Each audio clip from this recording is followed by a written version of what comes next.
Hello, hello, hello.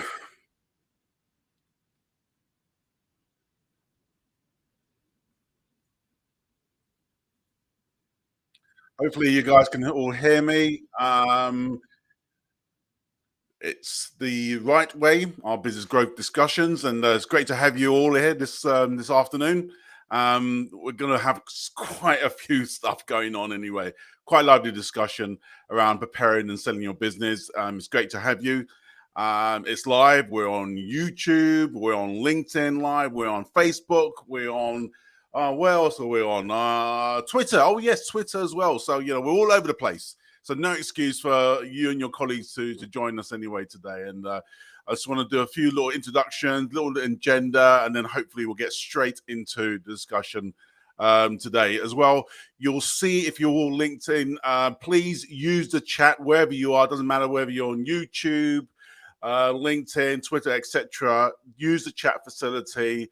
That will be probably sometimes an opportunity at the end, probably say 10 minutes before the end, to do any Q&A elements. So please, feel free to do it. I've got the lovely Anne-Marie in the background working and helping us to collate all that, but we'll have all the questions to hand as well that you need as well. So hopefully that should give you an opportunity just to, ask any pertinent questions you have going through to the fantastic rockstar guest speakers that we have today. So first of all, what I'd like to do is introduce you to a number of them. So the first one is Ali Young. Welcome, Ali. Hi, everyone. Who's in the house as well. Ali is the founder of Ali Young Law, firm solicitors that specializes in buying and selling businesses. She's worked with businesses for over 30 years and then particular expertise in the SME sector and helps business owners who may be buying or selling a business for the first time understand the process and navigate their way through the deal. And I think the key thing that makes Ali different from all the other solicitors, and I concur, she's great, is that she does really well in helping to talk through the particularities of the things that a business owner should do to prepare for sale and what to look for when they are buying. And also she sort of takes you through the individual steps involved in the exercise so that as a business owner, you can be forewarned and forearmed. So we look forward to your wisdom around these areas, Ali. So good to have you on the call as well. I'd like to also introduce Henry as well. And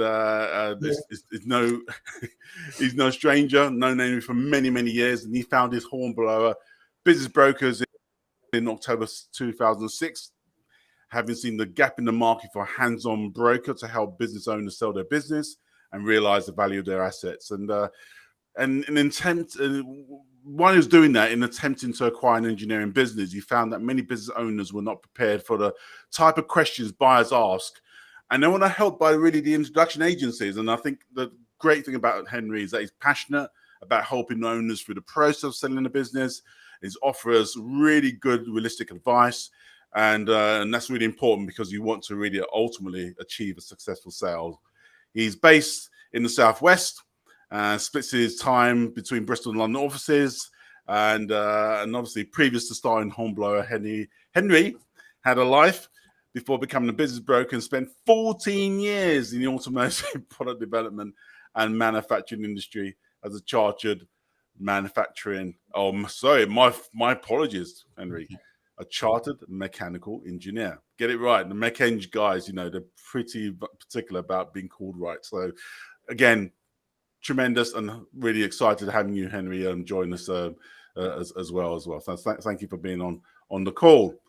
And the last person, but last but not least, hopefully if all the IT is working, is Brian. Yes, look at him, all in his armchair, just taking it easy. Typical accountant, just like whatever it is. Just taking it easy. But great to have you, Brian. He joined the UHY practice, Brian. So UHY, top 10 accounting firm in the UK, qualified as a tax advisor in 1996. And Brian's really gained a lot of experience working within two top 20 firms, obviously, clearly the latest one being UHY. And he qualified as a tax advisor in 1996, and he was admitted to partnership at UHY in July 2013. And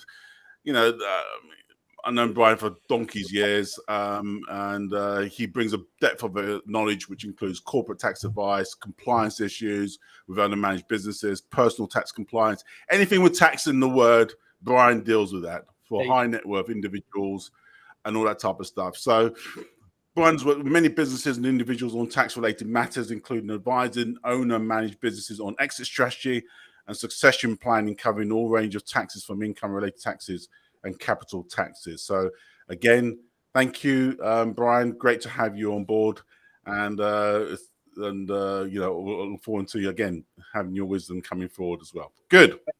Thank you for the invite, Wayne. So let me just give you a sort of a brief overview, guys, in terms of what we're going to be covering today anyway. And some of you have already seen this in terms of the introduction as well. But what we want to really do is really look at, I always say to people who are looking to sell their business, there's 3 potential phases you need to go through. And obviously the timing of each of those phases will be different, as we will talk about and go through. But the real first phase is preparing for sale. And you know, you think, well, why should I prepare for sale? Well, many people come to me. Normally, they've had enough. They're done. You know, and we want to talk about that, because that is not sometimes the best position to be in terms of getting the maximum value of your business. But certainly the first phase is really important. The second phase is the beauty parade. And I call it the beauty parade because that's where, you know, you whining and dining any subsequent acquirer that's looking to come into the business. And also, you know, hopefully the folks will let you know about the sort of thinking around that in terms of who is the right person to really court during that period of time.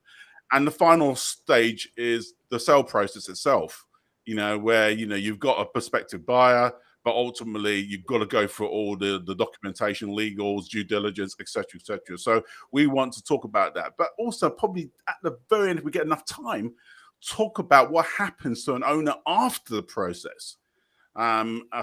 Because again, I've got some thoughts around that, having seen many of my clients, probably about now a dozen of those going through exit, and many of them, you know, multi-millionaires as a result of that. And it's really nice to help you guys understand what you should prepare for if you are going through that process at the back end of it as well. So there we go. Lots to talk about. And so let's really fire off the first part, really, in terms of preparing for sale. What should businesses really consider before they think of selling their company? And let me just pose that to Henry first, and then we'll get some of the other folks involved. Henry, any thoughts around that, please? Yeah, okay. Well, no, thanks, Wayne. Good question. And I think that the answer that I'll give is really about making the business sustainable without you. And that's got two main elements. So it's about building a business that sort of runs itself. It's got clients coming in regularly, or you're dealing with a regular set of clients. Your staff know what to do, and have various sort of processes in place, so that a buyer can then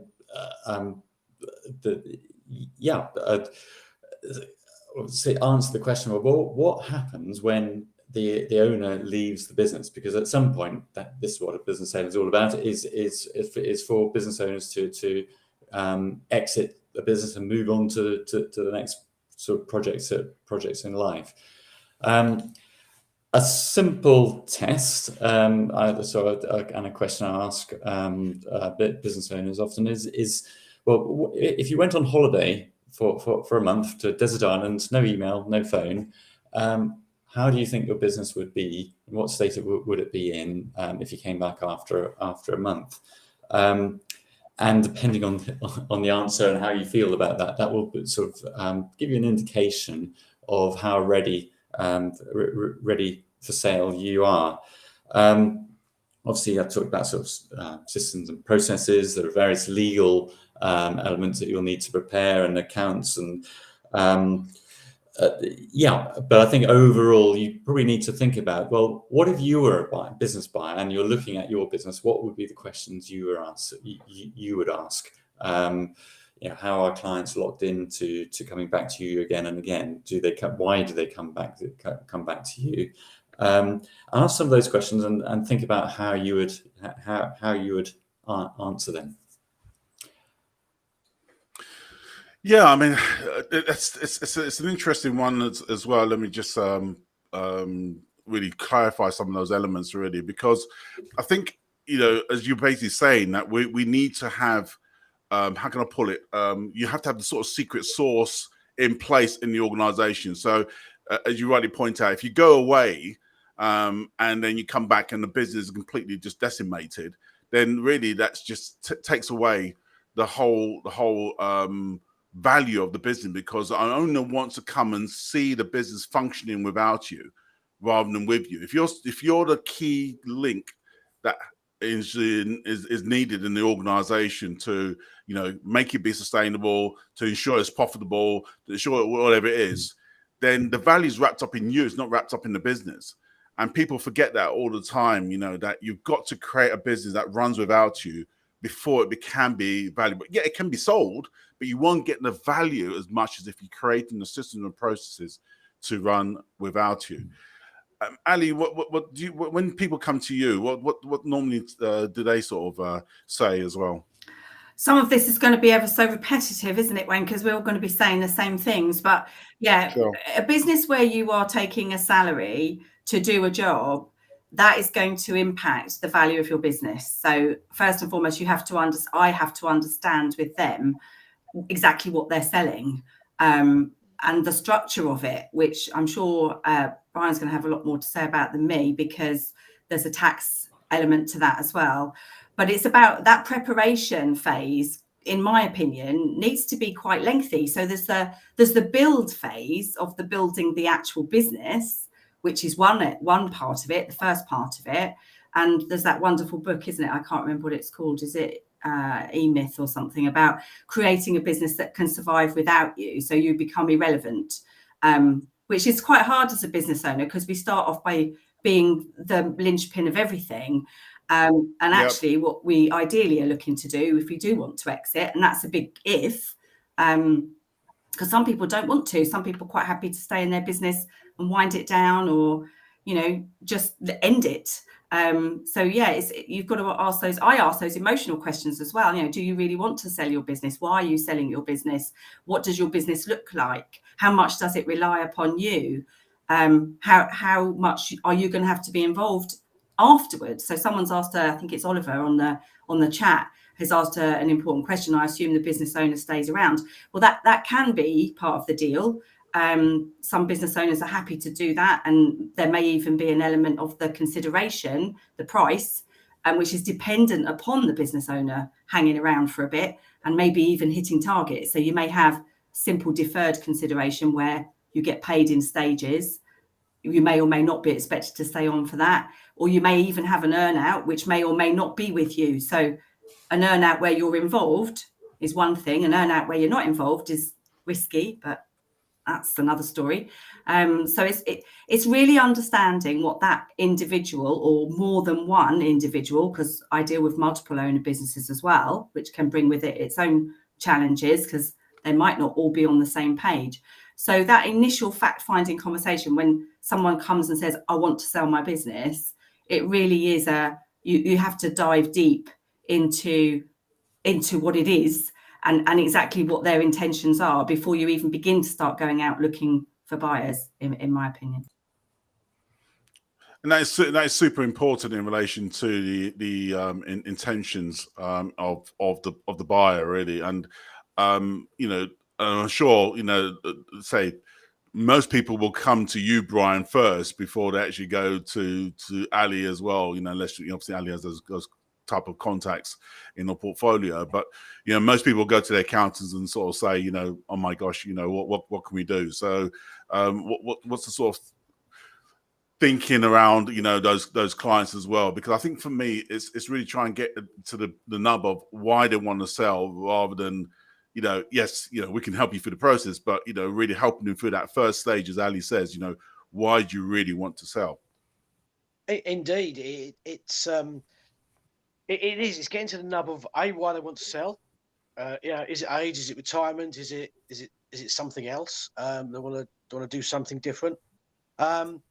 It's also, as Ali alluded to earlier, it's also, what are they selling? What do they want to sell? Because from my aspect, what they want to sell has a huge impact on what they'll be asking me about, and that's tax liabilities. But overall, it is it's getting to understand even more so your client, and understanding what they want, what they're trying to do, inside or the selling side. That is the main point. Most of it flows straight. Once you say, once the seller says, right, I want to sell because of X, Y, Z, whatever reason, off the back of that, most of the other things flow straight away.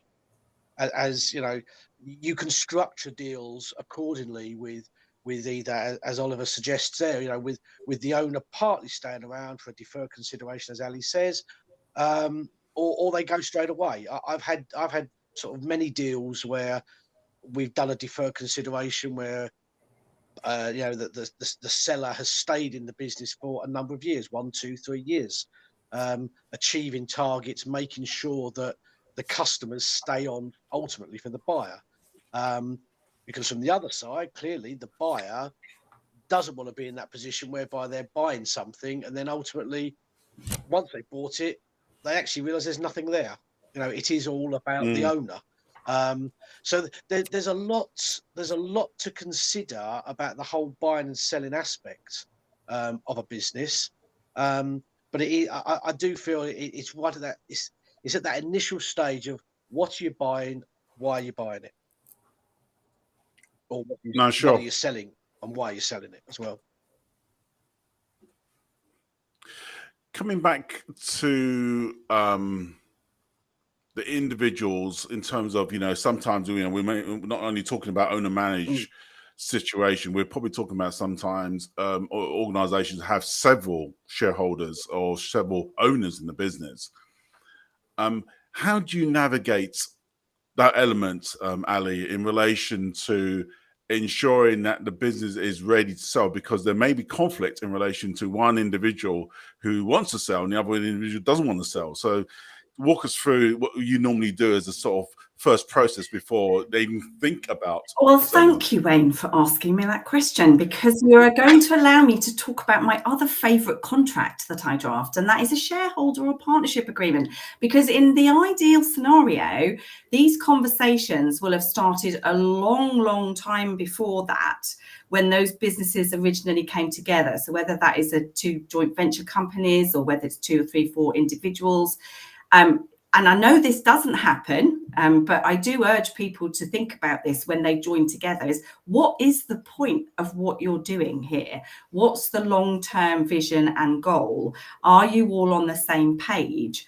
Do you have different objectives? And then reviewing that throughout that relationship and that journey to make sure that you are on the same page, or if you're not, changing things. So I would, again, say that this sort of conversation should be starting a good while back. And it may be that only one wants to leave, in which case you can do, or they want to separate, and there's demergers and things that are possible. So for me, when I've started with the business at that stage, at the beginning, and it's multiple owner, we have that discussion, and then we have it on a regular basis, because I'll check in every year and say, where are you? What's going on? Where are you up to?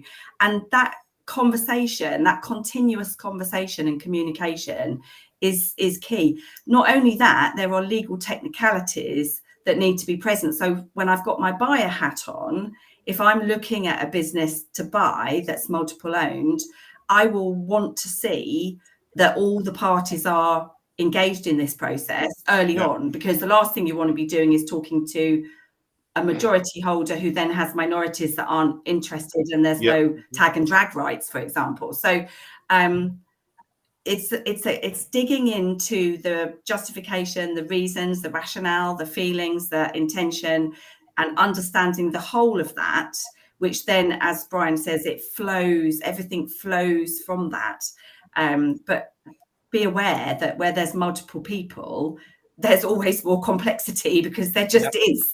And people can change their mind through the process. So again, it's checking in regularly through the process to make sure that everybody's still engaged and happy and content to be part of it. And if they're not, to find that out as soon as possible. Someone's just said tag and drag.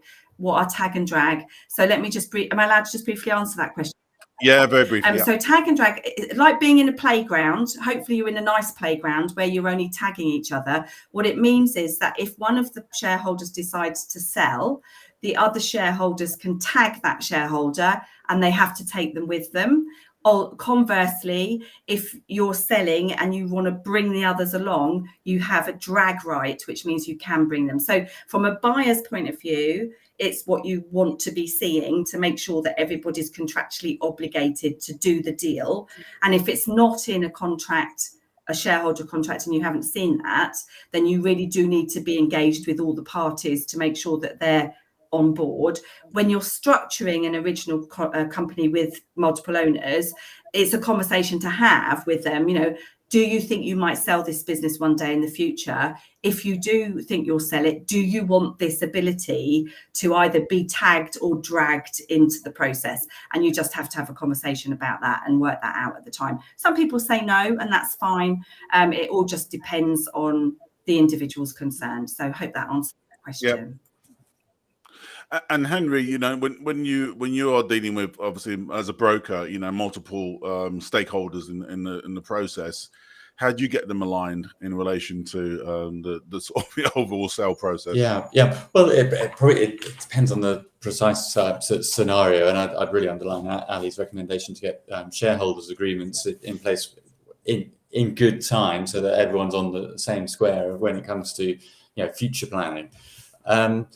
But I guess a scenario that we see quite a bit is maybe two owners who run the business together day to day, but one's maybe 5-10 years older than the other, and is ready to retire 5 or 10 years sooner than the other.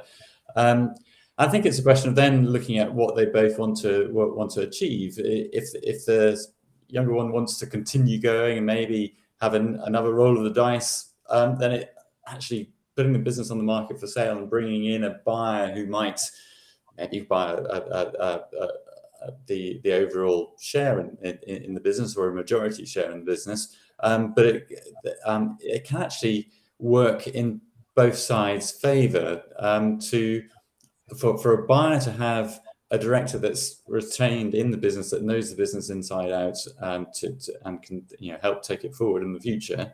But also for that remaining director to can continue going and have maybe have a new slightly new direction, take the business forward, and be part of that future strategy and growth. At the same time as obviously the elder shareholder being able to exit, and it can lead to a slightly more a smoother exit because there's someone still on board to affect that handover. But obviously that does need careful discussions so that both parties are on board and, you know, appropriately remunerated for their sort of share and what's happening in that sale process. Yeah, no, it's quite funny. In fact, I dealt with a sort of mediation situation between two owners, and one was a sort of minority shareholder, and I don't think we've got a lot of time to really go into the sort of minority shareholder rights at this moment in time. So please hook up Ali afterwards. You can tell you a lot about that, you know. But ultimately, what was quite interesting is that there was a massive dispute around the sort of valuation of the business as well, because the majority shareholder wanted to get rid of the minority shareholder to provide an orderly sale of the business, and realize that, you know, with this individual it would be too much hard work really. So look to buy the individual out and then obviously sell it on. I'm sure you've come across this plenty of times, Brian. So just take us through the sort of thinking, and obviously, I mean, Henry's the local expert around this anyway. But take us through your thinking from a sort of accountant's perspective, because they're going to come to you and say, well, what's the business worth? What should I be able to do to get this guy out of the picture? Business valuations. Have we got 3 days?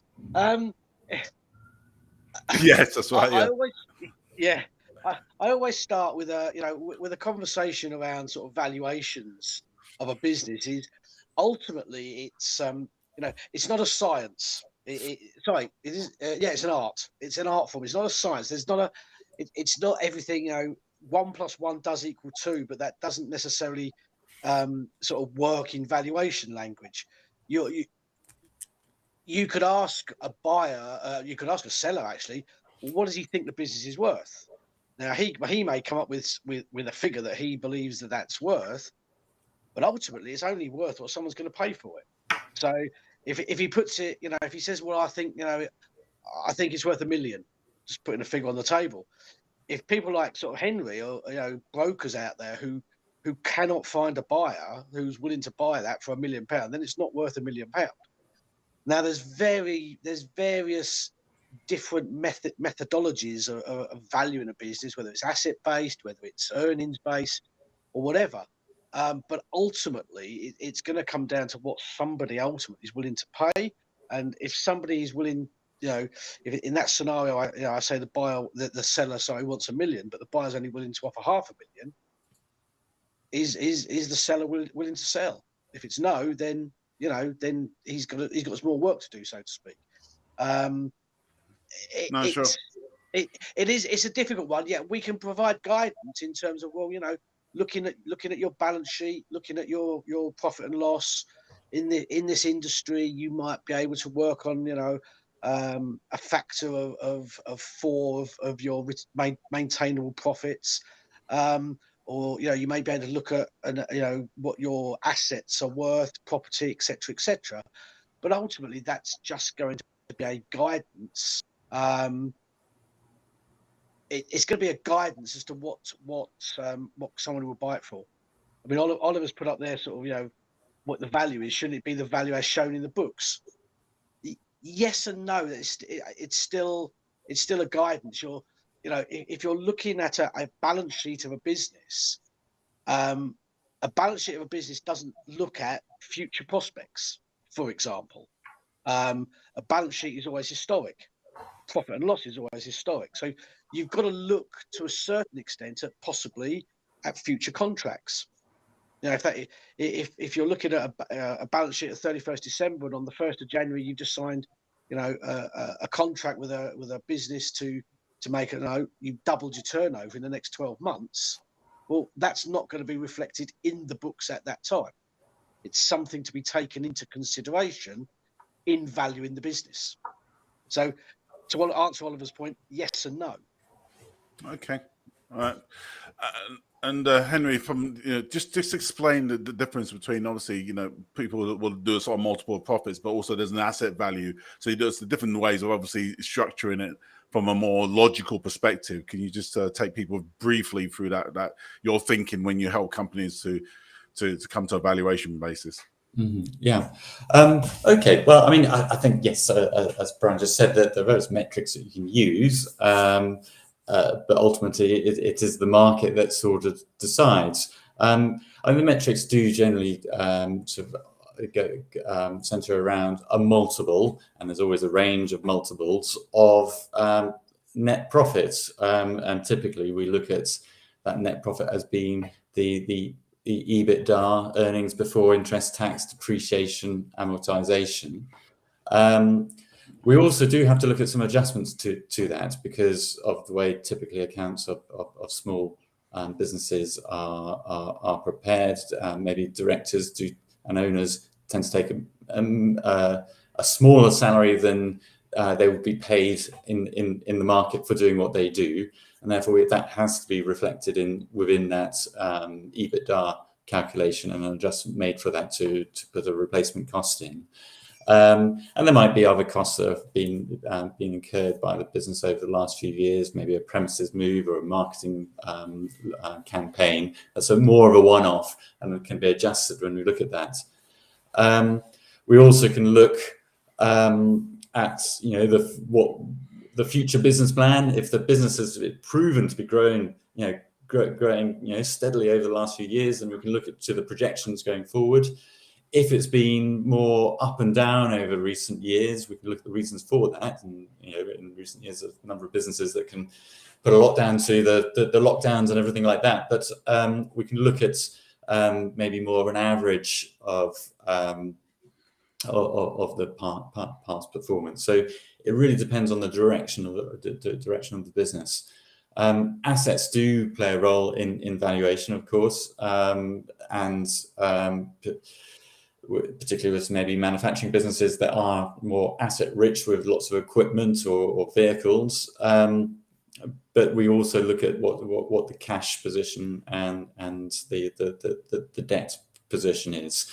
So typically when you come up with a multiple of earnings to get a valuation, that's what we call a sort of cash-free, sort of debt-free value. I think that's the metrics that we use to give a theoretical valuation. Obviously, a business will be valued different buyers will value the same business differently depending on what they plan to do with the business and what position they're in. A pure financial buyer will probably look at that bottom line, apply a multiple, and that will be the value. But a trade buyer or a strategic buyer might be able to maybe take some costs out or do some cross-selling and put a business plan together which really expands that business much more. And therefore they'll be more flexible in what they'll be able to pay for a business. I think the key thing really is that if there's two this elements within the whole process in terms of the buyer has an idea of that valuation and the seller has a valuation of what that is and is trying to make both of them come together. And obviously the beauty of these guys is that to help provide that realism to that expectation. Because obviously, if you've got a loss-making business, you can't just sort of say, "Oh, I'm going to sell it for £1 million." Yeah, you may have £1 million in assets, but what's the state of those assets going forward? So ultimately, there's a whole host of complexities. Really, you can't just stick on the balance sheet that there's a valuation of a business. It's a lot more than that. And I think, as you know, Henry, and you do a lot of work with IT companies. With IT companies, especially on those who, let's say, for example, computer, they do a maintenance with your company. They have contracts which are maybe either not aligned or maybe renewed every 3 years.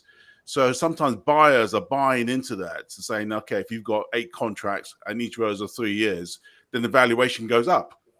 And then, so it's irrespective of profit and, and multiples and whatever it is, those things come into consideration a lot more than the other things. So yeah, every buyer is different in that respect in terms of how they look at a particular, situation. You anything to add to that, Ali? Yeah, agree with everything you've all said. I've even seen situations where one asset is attractive to a buyer and they may be upfront about that, in which case that might lead to another discussion. Again, Brian will be better at this than me, but as to whether you might just sell that asset rather than sell the entire company, or they may want the wrapper of the company for other reasons. I've seen companies acquired because they've got losses in them and another company is going to be able to use that and offset tax gains in other parts of their business against it, potentially subject to, I'm sure, all sorts of different rules that Brian could talk about. But again, it enhances the point that we're all making, which is it's not a science. It's not all about facts and figures and numbers. It's all about intent and the future and what everyone's hoping to get out of it. And you can only really advise anybody going through this process once you understand all of that. So, and look, we're nearly halfway through and we're still really only talking about the first stage. We haven't even got into all the other bits. So we're only just talking about price. So. And it's super important. Just to finish off, really, someone just share this. If you probably can, then if you can see the window that we've just issued out, really. And when companies, and this is obviously big corporates, technology companies, but they sometimes just want to buy you to get you out of the way, and all these big for companies of basically they buy up smaller businesses, more innovative businesses, because they don't want them to have an impact on their own business. So you'll see a lot of that potentially also, you know, in the smaller element where buyers want to take you out because they see you as an important threat, competitive threat to what you're doing. So just give you a sort of heads up around, you know, that element as well going forward as well. So yeah, let's talk about, you know, once you've got a sale agreed in principle, inverted commas, what sort of way, guys, you know, should you be looking at in terms of the next stage of the process? And let's go to Ali in terms of, you know, the price has been agreed, you know, in principle. So what are the next stages of that process? Well, this is really great because at that point, everyone thinks the deal's done, you know, because they've been involved in this for quite a while already. As we've demonstrated, there's an awful lot of stuff that goes before that. And so everyone gets to the point when they go, okay, well, we've agreed the price. We know what we're selling. We've worked out the structure roughly, you know, whether it's an asset or a share sale. And so we're ready to go now. Can we just like get on with it, really? Because we want to do it in a couple of weeks. But there's so much more to it. So the stuff that you've already talked about, the things we've already talked about understanding the business and looking at the contracts and the relationships and the assets and the finances, that's been done usually at this point on a fairly superficial, high level basis. So what is most likely to happen at some point is that there's going to be a deeper dig into the business from the buyer. And that level of dig will depend on the price, the risk, the appetite of the buyer to do some further due diligence. So that's quite a detailed process where you're going to have to answer more questions as the seller about your business, and you might have to start revealing information that up until now you've been able to sort of keep relatively confidential. You might have been able to just reveal turnover and values of contracts. Now you're going to potentially have to share lists of customers and individual customer values. You might have to give some further information about intellectual property, contracts. So that due diligence process is something that will take place once you've agreed the price to a greater or lesser degree, depending on other things. And for that reason, there's even a step before that as a seller, which I didn't mention when you last asked me, but knowing that that's coming when you're prepping for sale, knowing that that's coming, but not knowing how deep it's going to be, I always say to people, let's do the DD ourselves first and make sure that everything is where it should be. Yep. So that you've got all your paperwork in place, so that, you know, you have registered all your trademarks, that you have got all the contracts signed, that the terms of the contract are robust. And if they're not, let's do something about it. If you've got a lease of a property, how much time is left on the lease? Are you about to enter into a new lease? You know, all that stuff again, but done in a more organized and formal way, so that when those questions come, you're able to answer them. But make sure you sign an NDA first. So non-disclosure agreements at this point should really be brought into play if they haven't already been brought into play, just to protect the information that you're going to start sharing. Yeah, normally that NDA will be wrapped up in sort of memorandum of understanding documents, Ali, as well. I'm sure that I missed that entirely, Wayne, to talk about heads of terms document before you even start doing your due diligence. Yes. And again, depending on, so people will say, oh, well, we've agreed the price, we don't really need to agree anything else. Can we not draft the contract yet? And it's like, well, no, not yet, because first of all, there'll be some due diligence done. Second of all, you really should do a heads of terms document, because although you've agreed the price, there will be other questions in that process, like when is it going to happen? Is there going to be an exchange delay between exchange and completion? Is it going to be simultaneous? What process is going to happen here? And that all comes out through writing an MOU or a heads of terms document, which some people want to skip. But again, it's a little bit of added cost, but it provides the roadmap for the next phase, which is where you really get into the paperwork and the deeper questions. There was something else I was going to say, but I've completely forgotten. No, sure. And sort of, Brian, from the sort of, accounting perspective, obviously you get dragged in at the same time, really. What things what things would the buyer be looking for from an accounting perspective to, give that comfort to the buyer that, the business is carrying on to going concern? What would you be looking at if you were in the buyer's shoes? So just helping the seller to understand what the buyer's going to be looking for from a financial perspective. Ultimately, the buyer wants to be ensuring that they're buying a viable business that they're not going to get any shocks from, ultimately.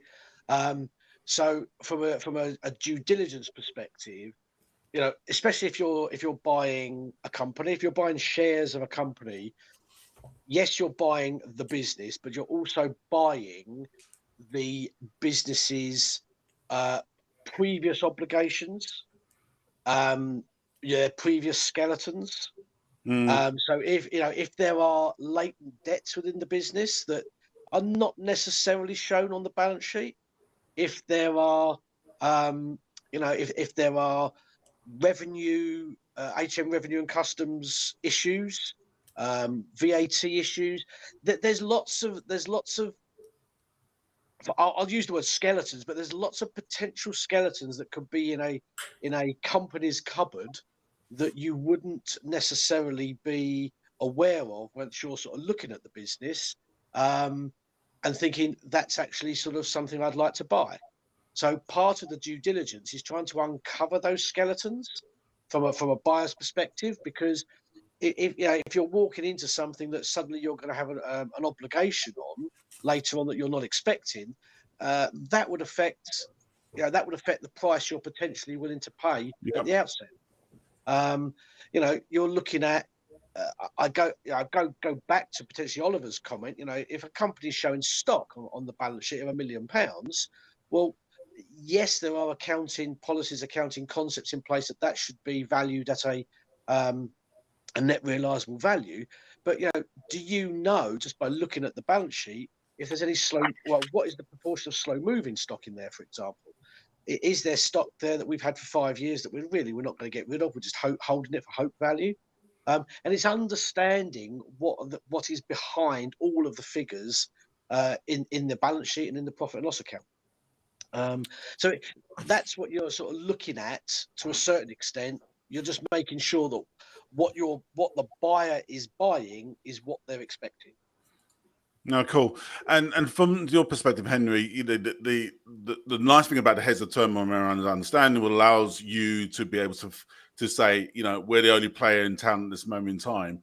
But I'm sure you've dealt with deals where you've got probably multiple potential, buyers, vying for the sort of the bite of the cherry, and you want the seller to have the opportunity to have the best possible price by doing that. Can you tell people through the process what tends to happen? Yeah. Well, I guess that heads of terms is that sort of point in the process where you've decided which bidder you're going with, and you've got the best price, and you've got all the terms sort of agreed. And we spent quite a bit of time in the run up to producing heads of terms to get that right, so that there's no coming back and renegotiating during during that sort of transaction phase where Ali's sort of drawing up contracts. It's important to understand, well, what's your involvement post sale, etc., and what are any terms of deferreds or earn-out structures. But before that, yes, it's about getting as many buyers to the party as possible during a marketing phase when you put the business on the market for sale. And what we obviously use anonymous brief summaries to describe the business that's on the market for sale, and have every buyer sign an NDA. We don't necessarily release the memorandums if they've signed the NDA until we've got approval to release them from a client, and that we've checked that they are the right sort of buyer that we're looking for, and on a fishing exercise for information and things like that. And then we'll work with those buyers that then read our full information memorandum, which is quite a detailed document. It tells buyers what they need to know to make sure that to enable them to decide whether it fits with their strategy, but also to give an idea of the sort of valuation that they would put on the business, and the type of deal, that structure that they would offer as well, and see how they would finance such a deal as well. Yeah, sure. And Just so answer in terms of, you know, how do the buyers find a seller?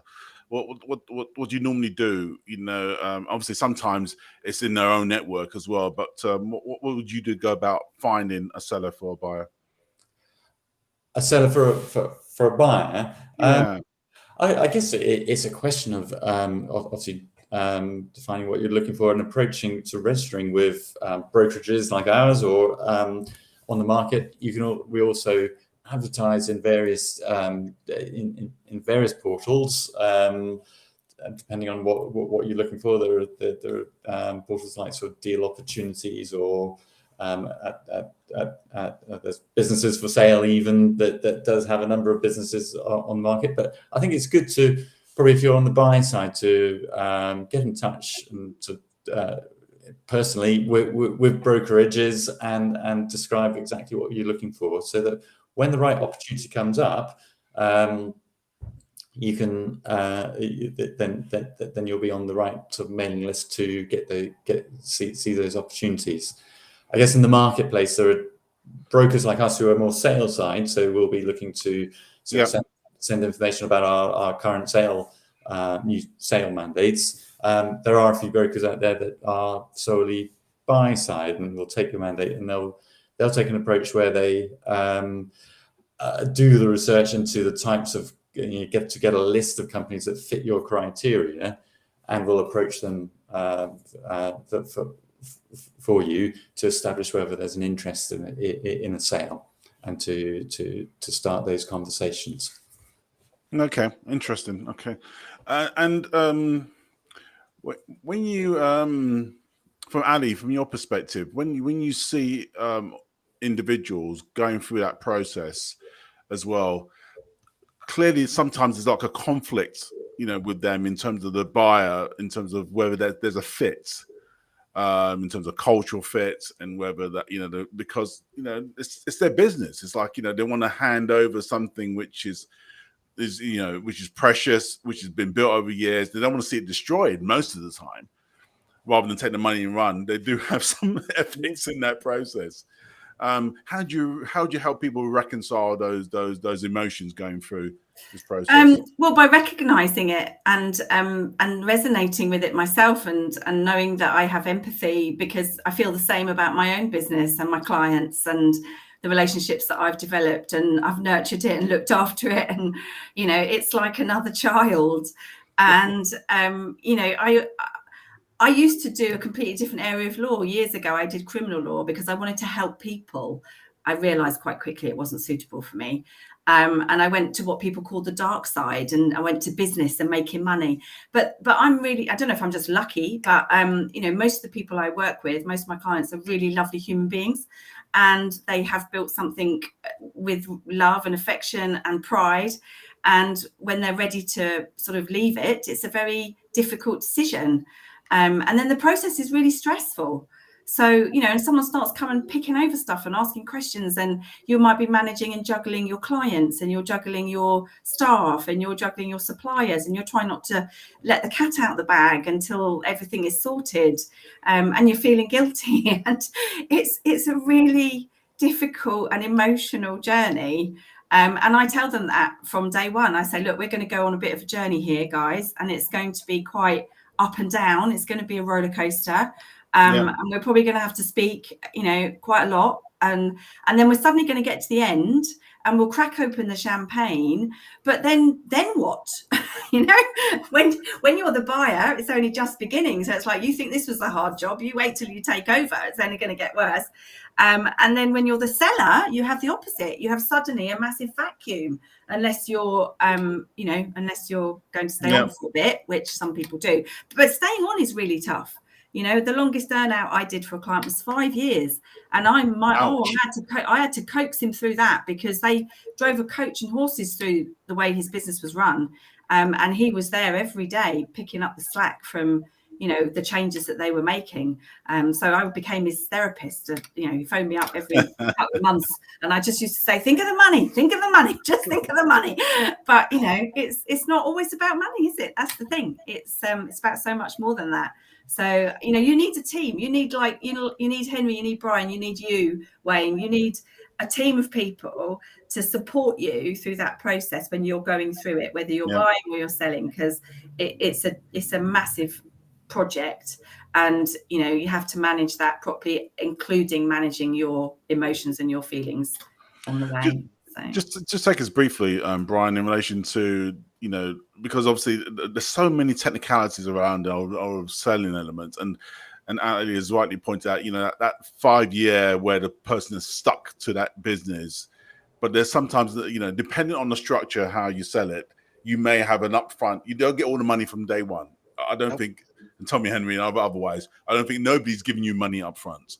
They're going to give you some money, and there's going to let you work for it, the rest of it. So indirectly.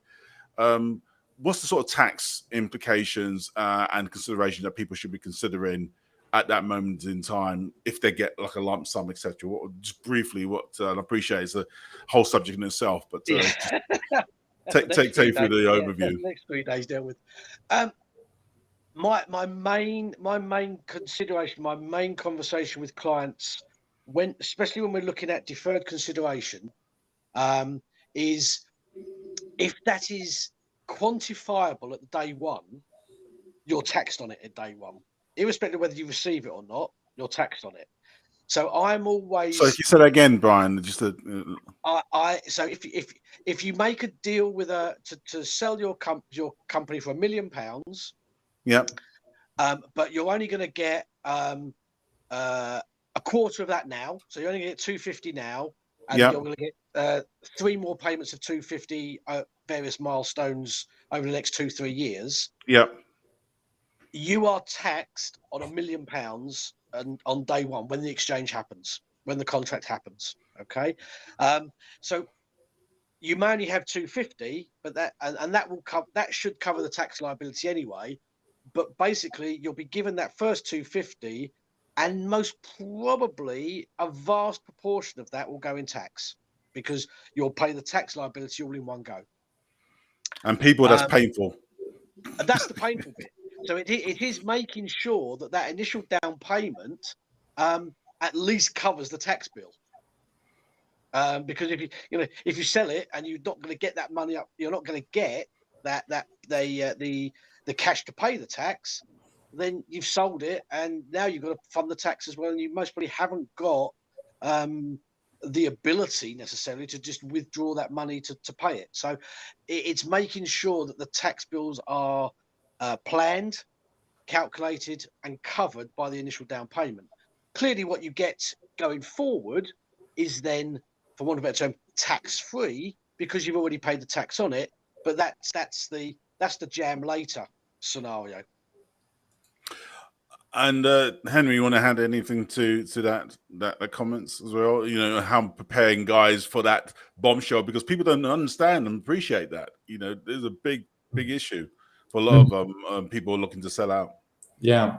Well, I think that the key is identifying the right sort of deal structure and the amount up front. We do occasionally have deals which are paid 100% on completion. They tend to be those that are fairly sort of asset rich in the company. I need to come to you then. but yes, a lot of deals, most deals, sort of 80-90% will be done with some element of deferred or earn-outs.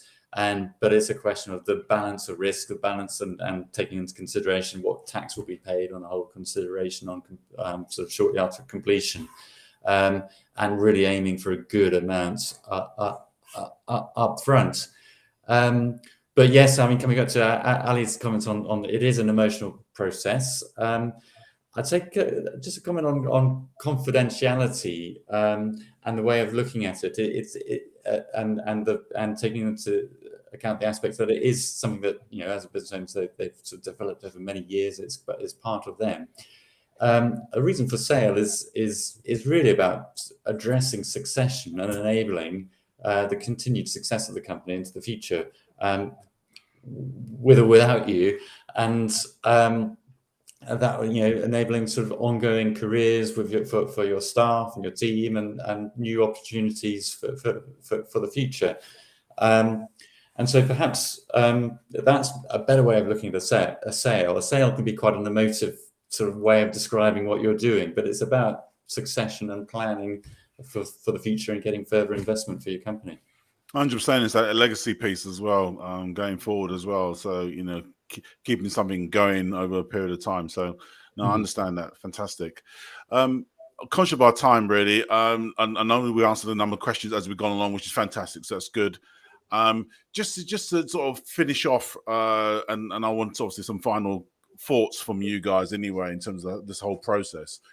But one thing that I've been very cognizant of is when I speak to those who we've worked with and have ended up there on the exit side, there's a real emotional change in them as people going forward as well, and certainly in terms of the potential for, you know, depression, lack of anxiety, lack of purpose. What do I do next as well?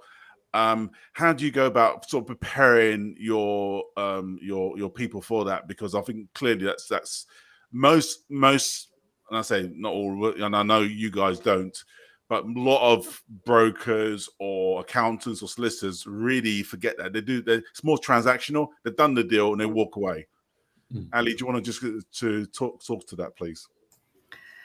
I'm good. I think I should retrain, because I just end up still talking to them on a regular basis, 100%. and I don't need to talk to them 100%. anymore because the deal's done, and I'm like, I've moved on to another one. But they almost need more help emotionally afterwards, because it really, especially if you're selling, you know, I mean, as a buyer, they don't talk to me then unless there's a problem, usually, because they're too busy dealing with the business. But when you're selling, and I say from day one, what are you going to do afterwards? What are you going to do afterwards? Have a plan, because you'll have a momentary high when you clink your glasses and the money, you know, fits into your account.